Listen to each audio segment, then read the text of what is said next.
At the end of the day, you win with people, whether it's 500, 5,000, or 5 people, right? They have to trust me as a leader, and I have to trust them as a leader.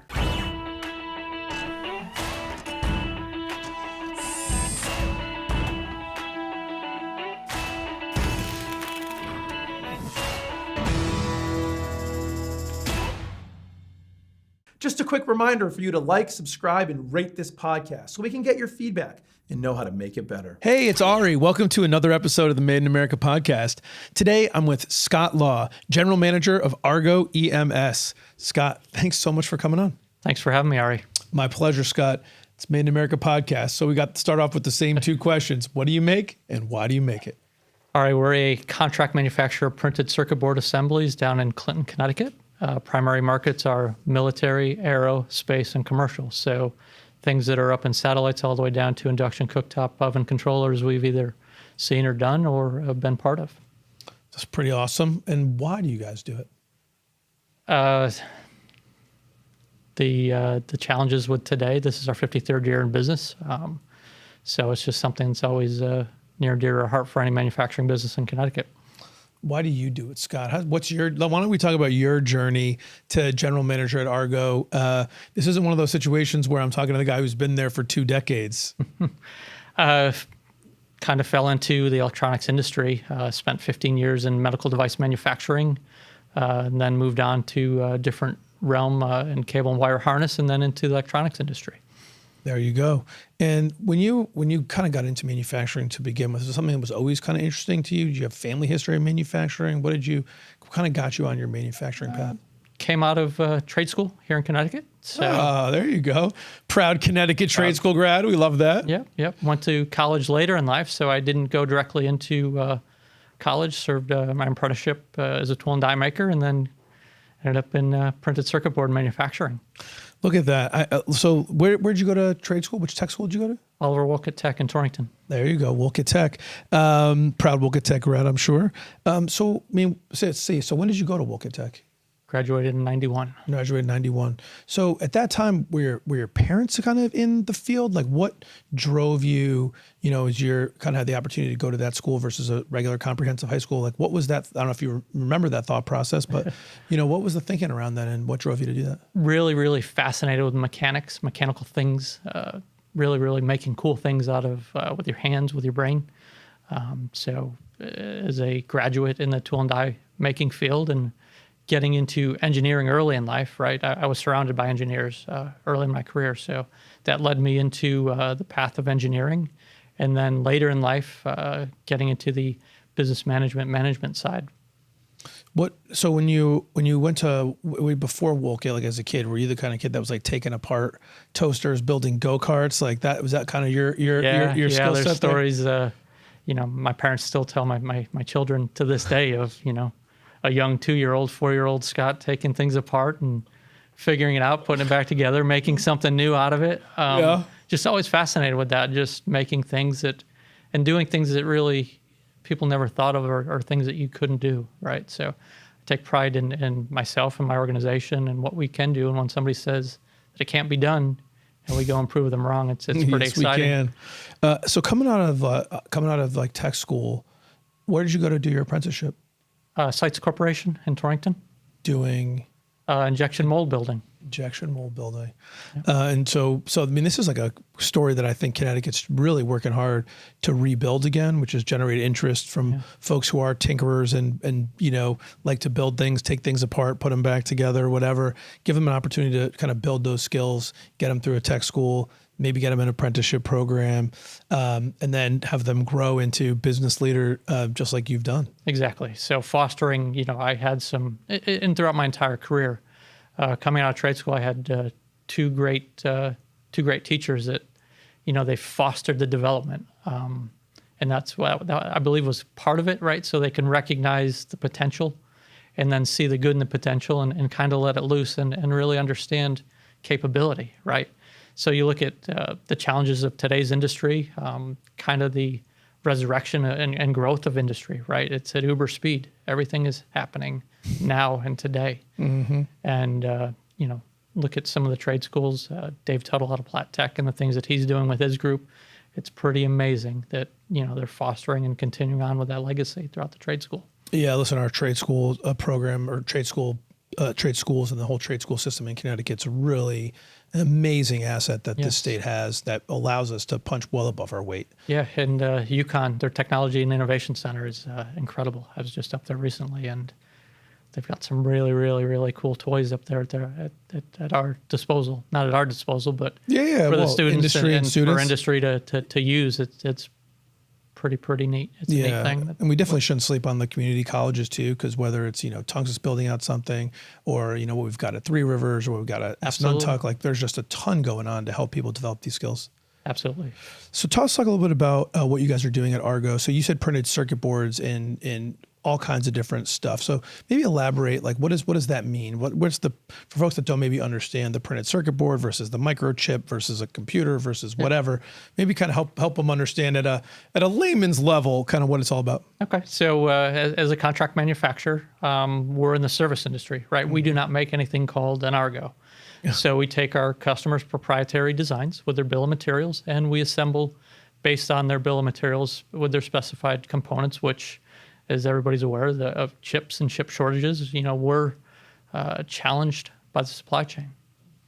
And so someone comes to you guys and says, hey, I got this printed circuit board. It goes into a larger assembly? Is that the concept? It could be either a complete assembly, right? A complete box build where that's the finished good, or it can go into a series of assemblies where a controller of some sort or something as basic as your key fob, right? For your key fob? Like get it to your building, for your HID fobs, whatever? That, or for your car, right? Your car starter, your if you were to take that and replace the battery, that's going into a printed circuit board.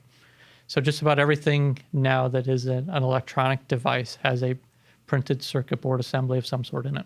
Right, that little green thing, right, with all the lines on it. Primarily green, yes. That everybody thinks about. So you mentioned your big markets are, I think you said aerospace, defense, and some other stuff. So like where in aerospace or where in defense would we find like an Argo printed circuit board? Satellites, controllers that, you look at either gauges or sensors or any type of sensing device, right? So a lot of just things that you wouldn't even think about, right? So we're not necessarily high up on the food chain as a tier 1 or tier 2 supplier, but where we shine are in the much lower assemblies within an assembly that are sold to, the tier 1 and tier 2 suppliers. That would go on to like an airplane or a satellite airplane, or a spaceship satellites, or whatever? Exactly. And any type of, something that's some of the vessels that are moving within the space station, door controllers that are on satellite shutters. So some really, really unique things that you don't think about, and then you're like, well, somebody has to do that, right? So yeah, it's sort of wild actually. I'm like, just as you're talking, I'm like looking even behind you at the thermostat controller for absolutely. Which I'm sure has a couple different printed circuit boards in there. Take that apart, take your LED light that's above that, that's a printed circuit board assembly now. No kidding. Yes. So when you talk about like kind of going to market, how do you guys think about where you're positioned in such a, I'm sure, high demand, like, there's supposed to be so many printed circuit boards, just, I don't know, billions, millions, whatever, created every year to help feed, like you said, everything we think about in, lighting, cars, everything. It's a challenge, right? So from the standpoint of Argo being a smaller organization of, 37 women and men, it's, the message it's sent is we always have to exceed our customers' expectations. So we do a really, really fantastic job at vetting what products, what customers we're going to build with and partner with. So what I want to do is make sure that we create long-standing partnerships and go about it that way, as opposed to just take it, build it, move on. So we try and create a relationship with all of our customers. Yeah, to try and help meet those needs. So you mentioned, about 36 kind of employees. What's kind of been the trajectory on the size of the staff when you look back over the last couple of years? We've been sort of growing, stable. Where are we at? Obviously, the challenge with COVID, we worked, myself and my business team, we worked really, really hard not to do a layoff, right? And I felt that over the last two years, we've had incredible growth. It was important because we didn't have to do a rehire. We did some really, really savvy things around the business. As an essential business, we were able to stay busy, but not at the level that we saw in 19 and coming out of through 21 and now 22. So that what you want to do is make sure that, with all of our employees, that they have that trust, right? It's up to me to make sure that we keep the lights on and the heat warm for everybody. Yeah, no doubt about it. And so when you're thinking about, so over the last couple of years, have you added headcount? We've grown probably 20%, at least in the last 14 months. Wow.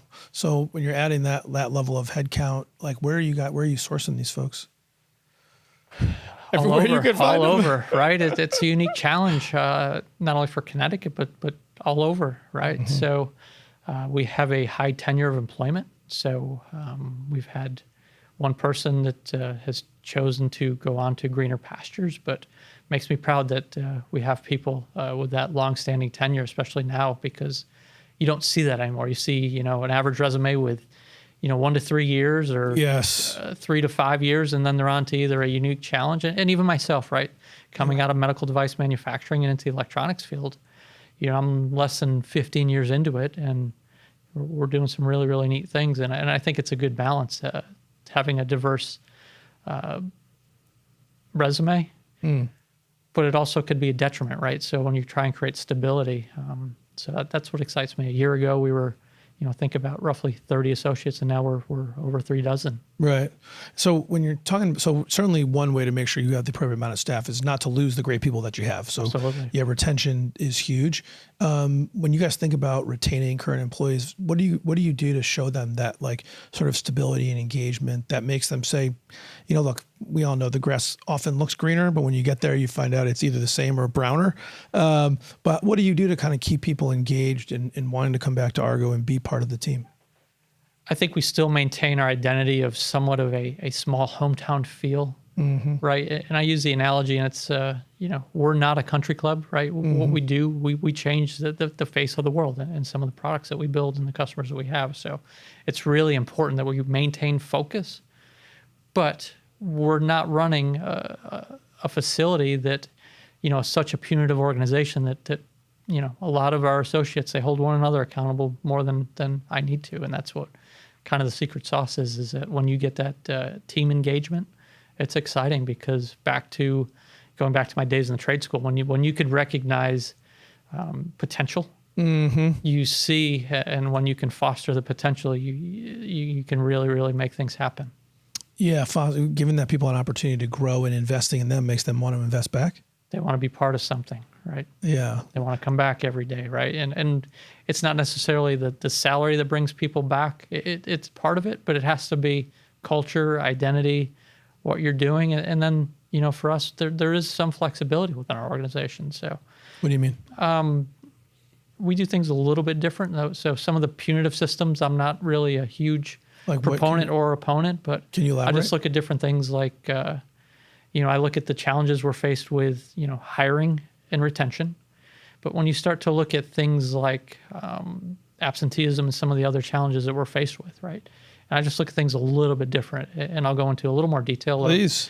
Whenever you have, and if you don't understand root cause of absenteeism with an individual, you're not taking the time to vest and have a vested interest. So one thing that I always struggled, and I had discussions with many, many different people, but when somebody has an absenteeism issue, the thing that happens once they get to a stage prior to displacement is they get a 1 to 3 day typically suspension, right? So you're giving the individual more time off that already is a problem with time off. So just really, really working and understanding what's going on, and I don't have a high absenteeism issue, which is exciting when you understand it and understand what the needs of your associates are.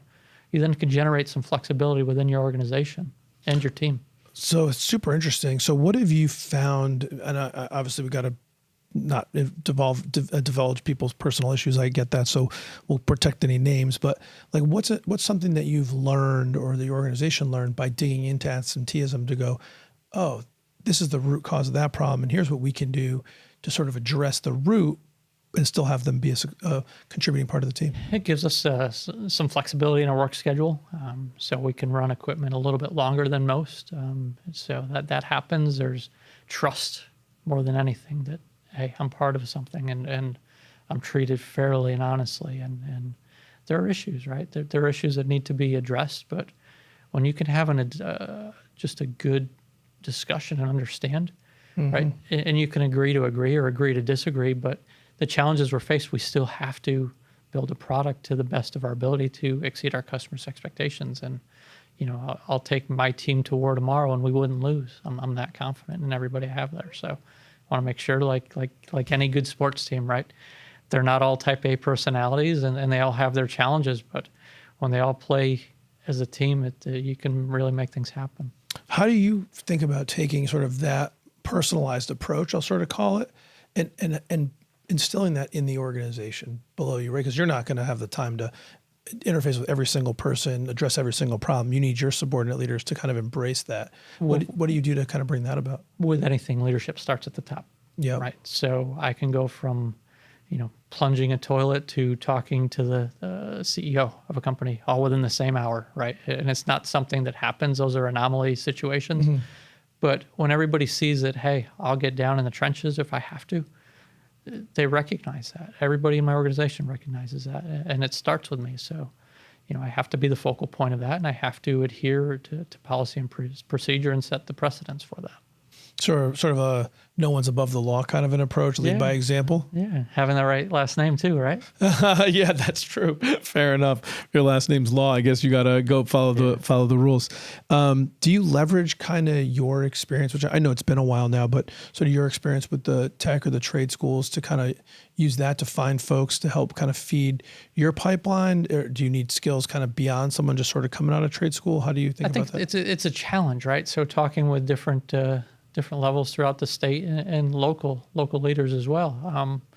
We have to start earlier, right? And what I mean by that is capture that growth and development at the high school level and even at the 7th and 8th grade level to really, really help some of the youth define a path to say, hey, manufacturing's not all that bad. We do some really, really neat things, and they don't know what they don't know, right? So I was lucky enough to really have a path early in my career to foster some of the things that I felt were cool things to do and challenges for others, but it really, really was a fun ride to go down. Do you engage, like when you think about your personal and your company's role in helping foster that feeling and that support, like what do you think what do you do? What do you think you should do more of? What do you think your organization should do to help sort of foster that next generation and help them see that path?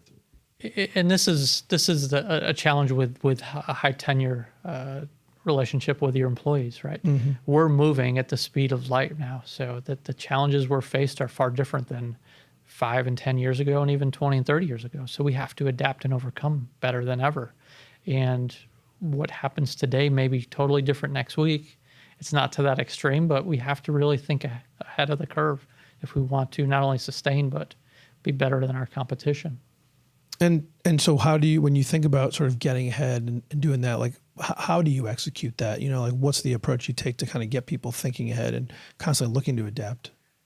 Really generate a lot of data, do things that are maybe a little bit different, take some risk. Right? Yeah. Engage and listen to your associates of what's going on, and maybe an idea that maybe was executed didn't work to the full potential today, may work a year from now. But you have to understand the situation as a whole to really adapt and overcome that. Can you think of like a crazy idea that you were like, let's give it a shot and it worked out? I know it's a lot of supply chain things that are going on, right? So we're some of the challenges we're facing, maybe our competitors aren't. So a lot of individuals and I look at the broker industry and the supply chain as an AS 9100 company. We don't and can't go to brokers for components, so we have to be savvy and understand the supply chain market. So with that, we have really, really good relationships, and we're not going to jump ship based on price. We're going to look at relationships that we have and ensure that we can absorb that cost and not pass it along to our customers. So let's break that down. So you're, as an AS 9100 customer, you can't go to a broker? We cannot. Because? Just the regulations and how our quality system is structured. So it gives us it's an insurance policy for, so we won't go down that path.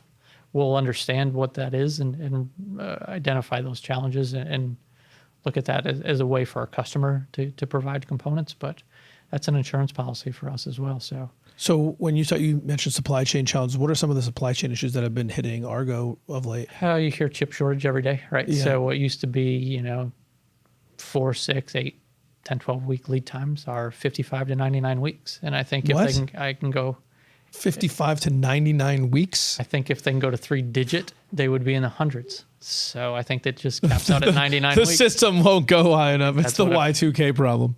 Right, so That's wild. Because the chips go on the printed circuit boards? chips, the semiconductor industry as a whole, you get into a lot of the challenges, right, from raw materials to the minerals that are made that are involved with making semiconductors and the wafer fabs and everything. So it's not a one-size-fits-all solution, but it affects many, many, many, many faces worldwide. Oh. So, and when you're thinking about ways to kind of like overcome those uniquely or that you have, because I think you mentioned before you guys have had some success in sort of overcoming some of these supply chain issues.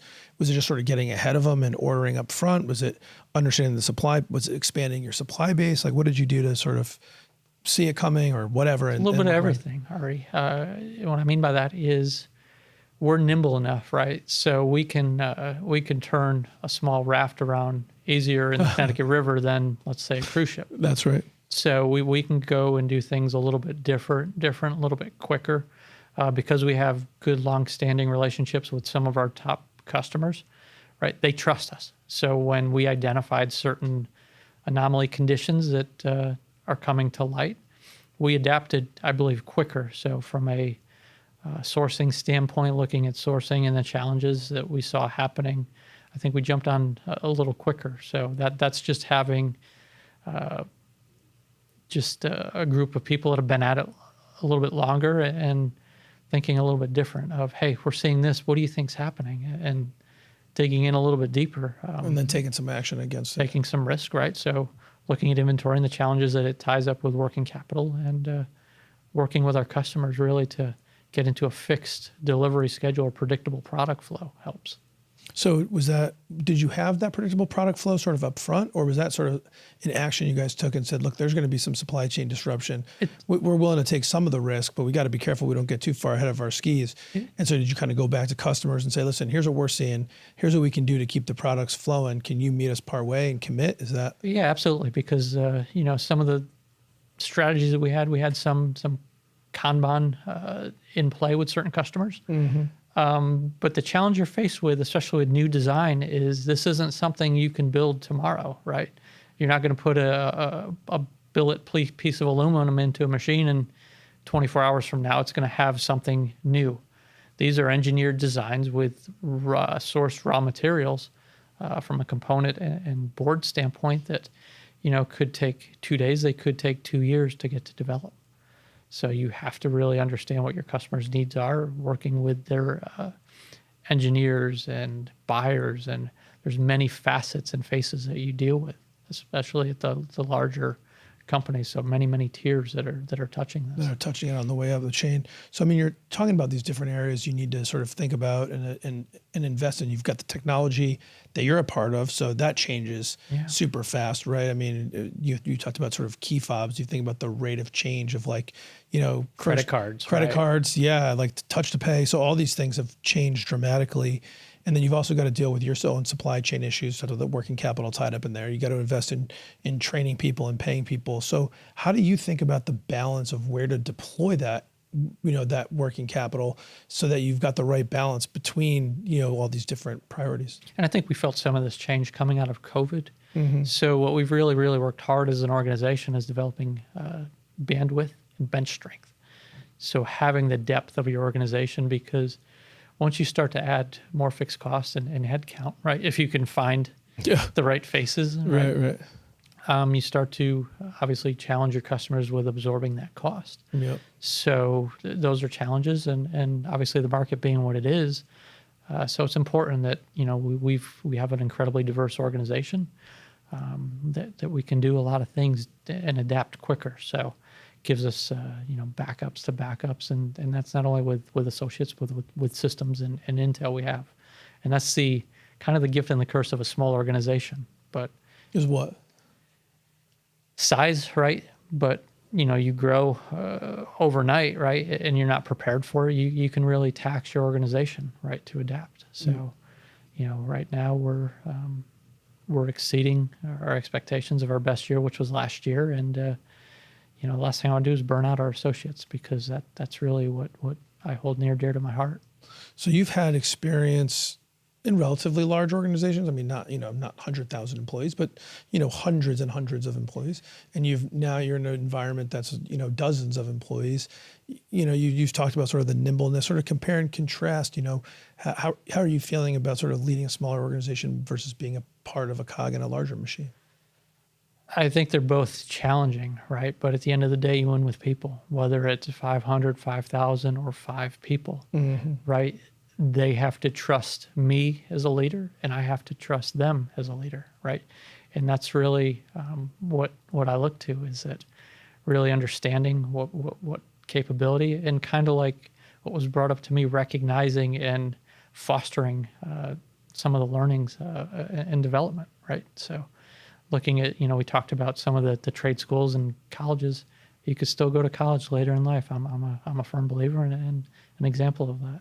Yeah, listen, learning never stops. How do you think about, I totally agree with what you said. People are everything, right? I mean, no matter what technology you have, there's some person that's operating it somewhere, right? And it Of course only can work. So how do you think about sort of upskilling your workforce and continuing them on their kind of learning journey to help make them better assets for Argo and for themselves? I think for what we do and how we do it, right? So if you have an endless amount or an endless supply of money or financing, you can go buy all the equipment in the world, right? You can build buildings and buy equipment and do things, right? And portray yourself as the next best thing.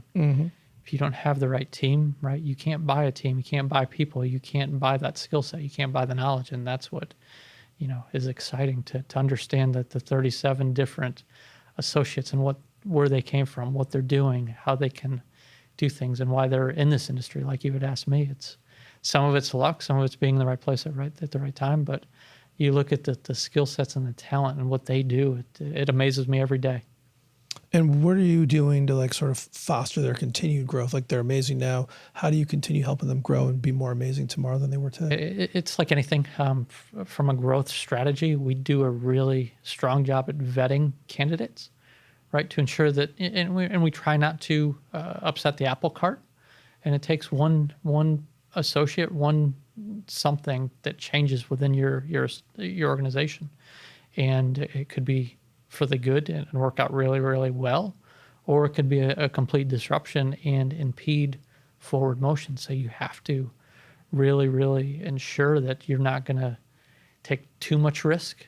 But Sort of like guarding your culture, you're talking about? Guarding culture, vetting new candidates, new hires, capability, taking the risk, right? Sometimes you have to take that risk. But I'm fortunate that I have an organization that is vocal and challenging, and they do a fantastic job for us.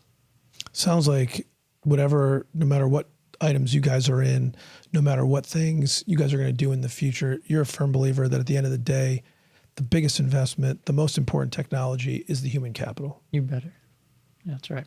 You put your money where your mouth is on that, and you can never go wrong. That's right. And it takes time and effort and energy, right? And not everything goes to plan, but when your heart's in it, right, and everyone understands the direction that we're all moving in, they're a believer just as much as I believe in everybody. Where did you sort of learn, or where did this sort of concept come to you? I find a lot of people that go into engineering and are very like kind of hands-on tinkerers, getting things done, tend to be more nuts and bolts, process, technology, equipment people, and come to the idea that the people are the most important thing later in life. What was your journey to get there? There's there's at least a dozen different leaders that I was surrounded by, right? And what you want to do as a leader is emulate and foster the good habits that you see in any good, strong leader. And you don't want to repeat the same things that really, really drove me nuts or drove individuals nuts, that aren't good habits or what aren't perceived as good habits. So it's a balance. It's always, I have a 45-minute ride to work every day, to and from. So gives you time to digest everything and really really create your own history, but try not to repeat history from the bad side of it. Listen, man, totally agree. You gotta find those people that you want to learn from, and sometimes you're taking away the good, and other times you got to find out, well, I'm not going to do that when it's my turn around. Or and you look at some of the bad habits at the time, they may have been the right decision, either wrong execution or wasn't the right capability, and that may work. But you always have to reevaluate and look at individuals. It starts from the top down, and that's what I believe with myself. So I report to individuals, so I have to ensure that I do a good job as well. So everybody's got to play a role. Scott, it's been awesome talking to you. I'm going to flip it to rapid fire round of questions. We'll wrap it up. You ready? Sounds good. Cool, man. Red Sox or Yankees? Yankees. Starbucks or Dunkin'? Starbucks. Staycation or exotic destination?